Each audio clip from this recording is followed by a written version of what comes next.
સુરતમાં ભારે વરસાદ વચ્ચે સુરત પોલીસનું માનવતાભર્યું અને જવાબદાર ચહેરો સામે આવ્યો છે। ઝોન 1ના ડીસીપી આલોક કુમાર અને વરાછા પોલીસ સ્ટેશનના પીઆઈ AR વાળા પોતે મેદાનમાં ઉતરીને વરસાદમાં ફસાયેલા નાગરિકોની મદદે પહોંચ્યા હતા। તેમણે લોકોને સુરક્ષિત સ્થળે પહોંચાડવા સાથે તેમની સમસ્યાઓ સાંભળી જરૂરી સહાય પૂરી પણ પાડી હતી।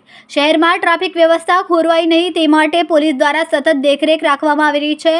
સંવેદનશીલ વિસ્તારમાં વિશેષ પેટ્રોલિંગ અને મોનિટરિંગ કરીને સુરક્ષા સુનિશ્ચિત કરવામાં આવી રહી છે। ભૂતકાળના અનુભવોને ધ્યાનમાં રાખીને સુરત પોલીસ દ્વારા આગોતરી તૈયારીઓનો પણ હાથ ધરવામાં આવી।